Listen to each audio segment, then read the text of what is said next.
Hi வணக்கம் நம்மளே. இன்றைக்கி விஜய் டைரி ஃபார்மில் பார்க்கக்கூடிய பதிவு வந்து பார்த்திங்கன்னா கேரளாவில் கொட்டாரக்கரை அப்படிங்கக்கூடிய ஊரில் சப் இன்ஸ்பெக்டராக வேலை பார்க்கக்கூடிய ஒரு போலீஸ் அதிகாரிக்கு வந்து பார்த்திங்கன்னா நம்ம ஒரு அழகான ஒரு மாடு கொடுத்துருந்தோம். மாட்டை பொறுத்தவரையில் நல்ல பைகாம்பு சுத்தத்தில் நல்ல 4 காம்புக்கான இடைவெளிகள் ஒரே ஈவனாக ஒரு சூப்பரான மாடு. அவங்க கேட்ட ஒரே விஷயம், கேரளாவில் நிறையா மாடு வாங்கியிருந்தோம், நம்ம ஏமாந்தாச்சு. அப்புறம் நமக்கு நிறைய மாடுகள் செட் ஆகாமல் போய் நிறைய கஷ்டப்பட்டோம். நமக்கு வீட்டு தேவைக்கும் வேணும், அதுபோக இருக்கக்கூடிய பாலை வந்து பார்த்திங்கன்னா நம்ம வெளியில் கொடுக்கணும்னு சொல்லியிருந்தாங்க. அவங்களோட பட்ஜெட் வந்து மாட்டுக்கு வந்து என்ன சொல்லி வந்திருந்தாங்கன்னு பார்த்திங்கன்னா 50லேருந்து 55 ரூபாய்க்கு உள்பட தான் சொல்லியிருந்தாங்க.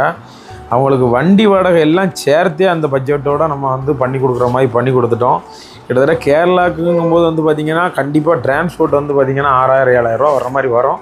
ஆனால் நம்ம நீட்டான முறையில் பண்ணி கொடுத்துட்டோம். அதோட பாலோட அளவு எவ்வளோ சொல்லியிருந்தோன்னு பார்த்தீங்கன்னா, அந்த மாடு ஒரு நாளைக்கு 10 லிட்டரில் இருந்து 15 லிட்டர் வரைக்குள்ள பால் கறக்கும்னு சொல்லி நம்ம கொடுத்துருந்தோம்.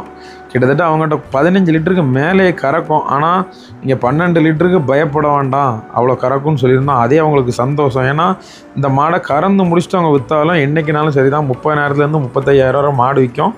கண்ணுக்குட்டி 10லேருந்து 15 ரூபா விற்கும். அவங்களுக்கு நஷ்டமே ஆகாது இந்த மாட்டில்.